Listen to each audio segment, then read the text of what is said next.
Many years ago, we made a series of films called Instrument of War and When the Pipers Play, the story of the great Highland bagpipe and its effect on people both in peace and war.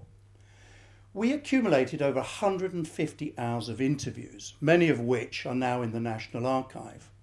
But you know, the recollections and the stories of the veterans were so fascinating that we decided to use the unused rushes and compile them into a new film. In this film, we have not favoured any particular regiment by mentioning some and omitting others. And although our veterans are mainly from the Highland battalions, their description of army life applies equally to any of the Scottish regiments. For authenticity, we decided not to edit the interviews or just a tiny bit where necessary, and also to use archives sparingly. In Disc 2, we thought we would have a bit more fun, and we've included some outtakes and deleted scenes from Instrument of War. Our aim has always been to entertain as well as educate.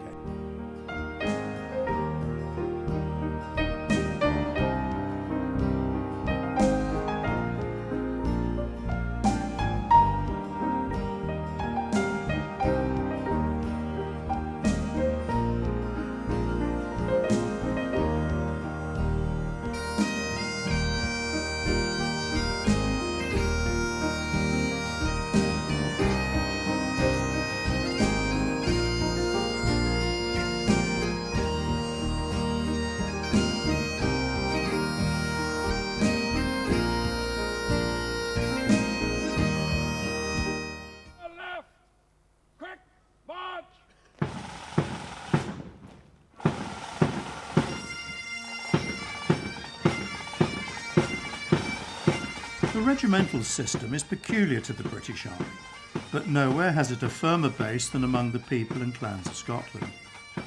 The Highland regiments in particular have always considered themselves apart from the rest of the army.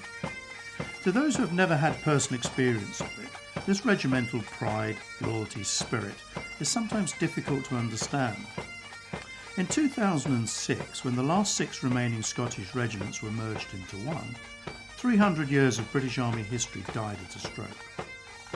Whatever the reasons or the politics behind such a decision, the veterans themselves were outraged. It was as if part of their family had been taken away. In this sequence, our main contributors include Andrew Graham, who at the time of his interview was commanding the 1st Battalion of his regiment; Robert Gurdon, who on retiring from active service with the Black Watch became the regimental secretary; Sir Peter Graham, whose last appointment before retiring from the army was General Officer commanding Scotland; and Eric Moss, who joined his regiment in 1925 as a boy piper.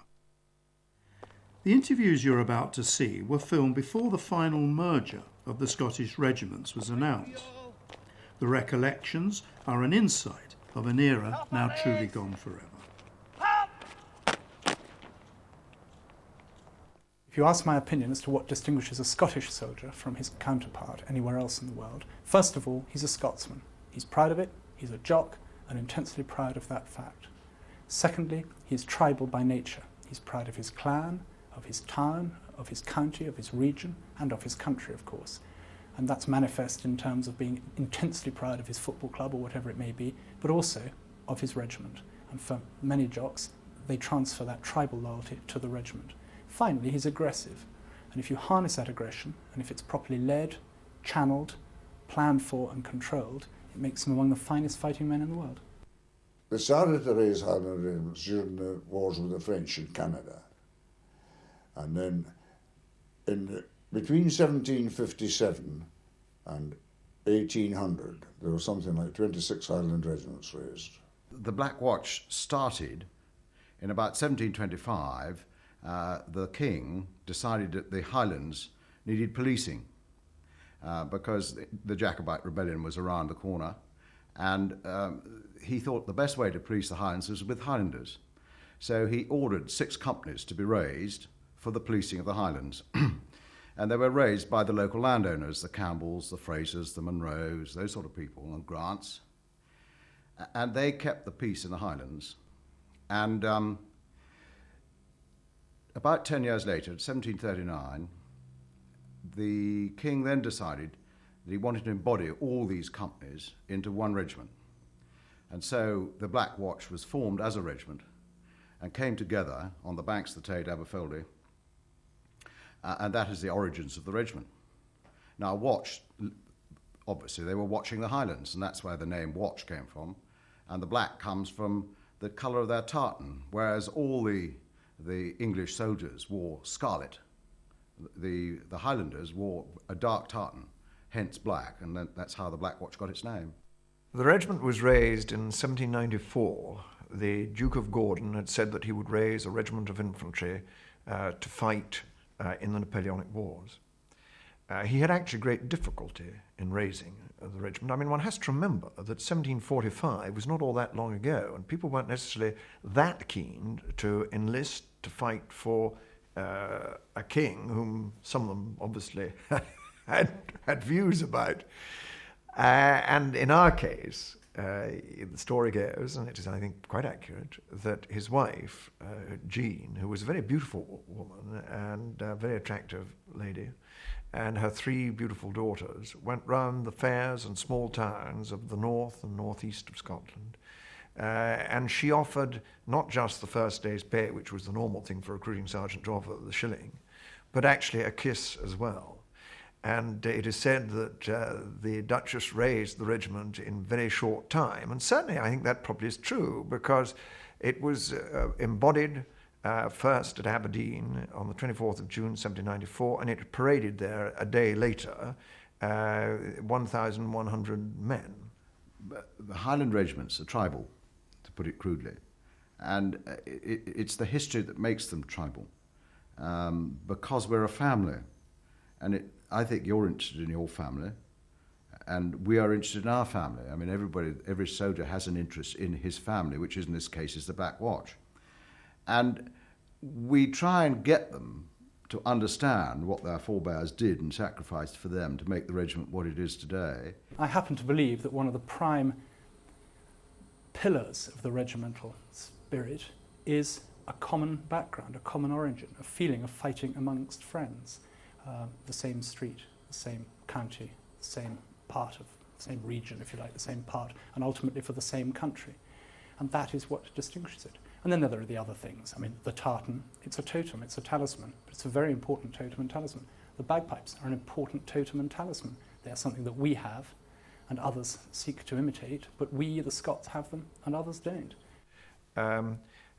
You're not going to let your regiment down, whatever happens, because it has a wonderful history, it is a wonderful organisation, it is very close-knit. And I mean, one has seen it oneself. When life gets difficult in Borneo or Belfast or other places where you've seen action, you realise this tremendously close-knit organisation which is not going to be defeated, it is not going to let the side down. And that is where this tradition and your regimental system is so powerful. This is why it is the envy of the American army, of the French army, of other armies of this world. And you do not want to destroy that. I don't think today there's not the emphasis that we used to get as youngsters on regimental history. You had to be proficient and pass out at different stages at regimental history and tests.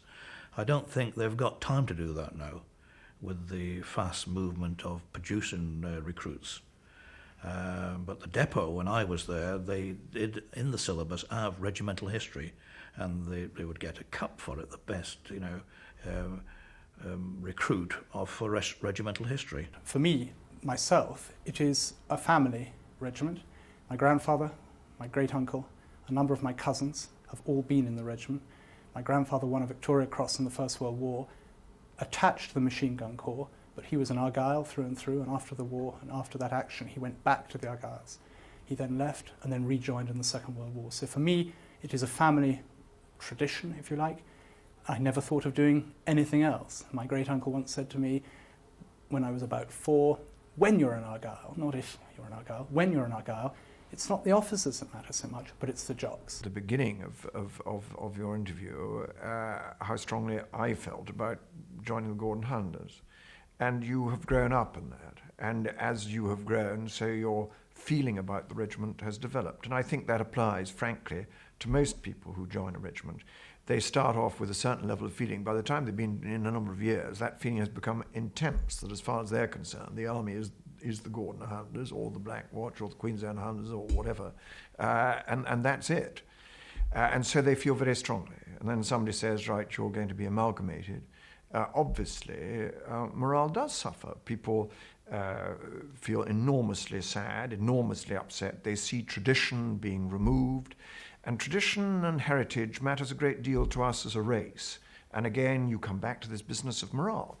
Why is the British Army and the British infantry, generally speaking, so successful in war?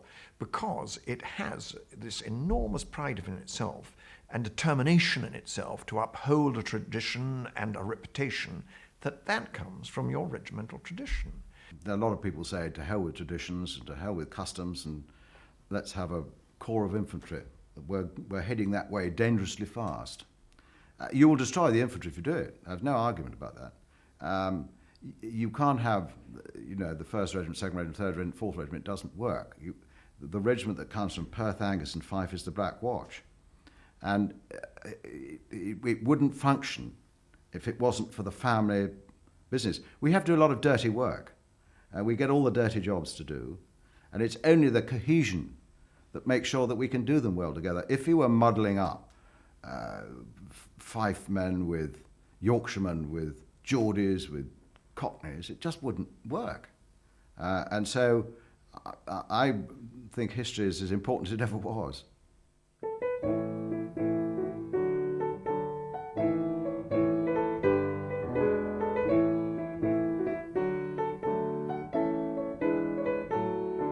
Well, I certainly like the story of the pass at Maya, which I think I'm right in saying was in 1813, and the pass Maya, which was during the Peninsular War, and the 92nd Highlanders with about 2,500 others, total 2,500 soldiers, secured the pass against a French counterattack of 11,000.